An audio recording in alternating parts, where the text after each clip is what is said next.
Hey there, I'm Nicole from We Work for Treats, and we are a virtual dog training studio, and we're going to be talking about how you deal with your dog's stubbornness in training.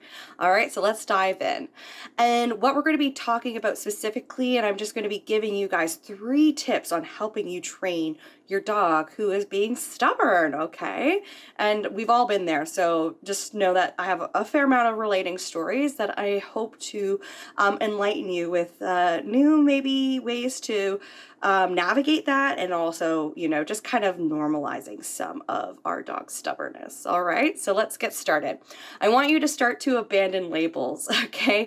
I don't want you, I'm gonna try to say this word, and my apologies, it's not my greatest forte is being able to say big long words, but anthropomorphize your dog's behavior. So that is adding human characteristics to your dog's behavior. We want to try to abandon labels as much as we can and use very clear language when we are seeing our dog doing things. Of course, I jokingly love to use labels in a lighthearted way to just kind of make light of the topic. But at the same time, when you are working with a trainer, you want to be very specific on what you are seeing. Okay, so what does that mean? We want to talk about what do you see your dog physically doing. So oftentimes dogs who are being stubborn, their behavior is consistent with these 3 things.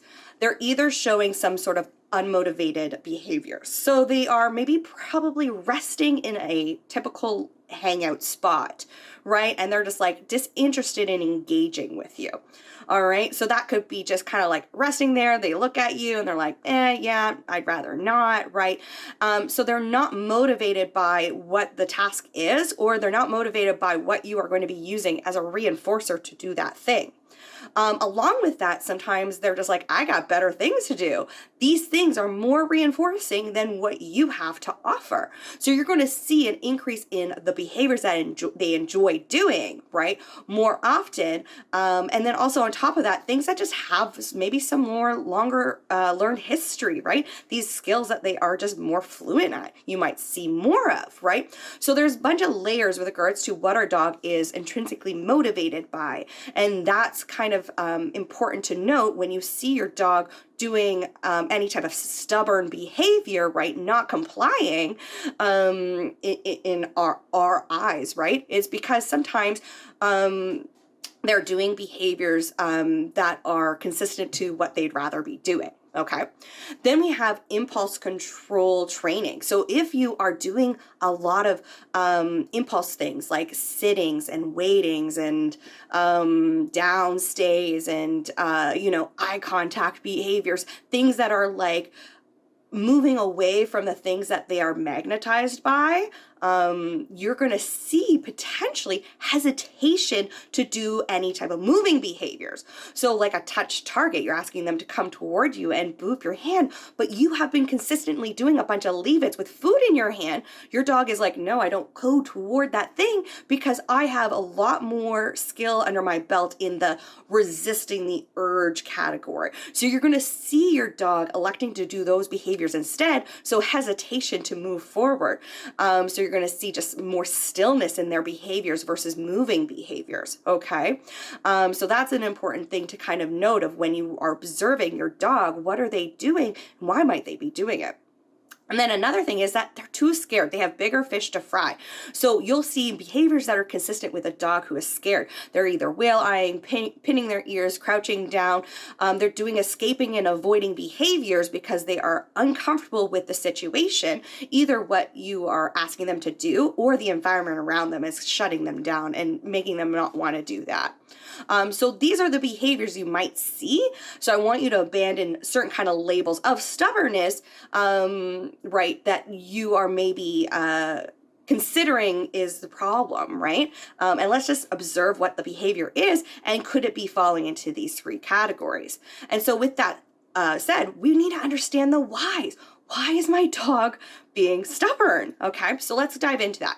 You need more practice. Repetition, repetition, repetition, repetition. Your dog needs some learned history with that thing. They need to generalize that behavior works in that situation. You need a crafty plan that is incremental for your dog to build that fluency. Another thing is you're not clear in your mechanics. Your dog is not sure what you're asking of them. You might be doing a lot with your arms and your legs and your body. You might be talking a lot, right? We as humans have this default of over explaining, over coaching our dog, okay?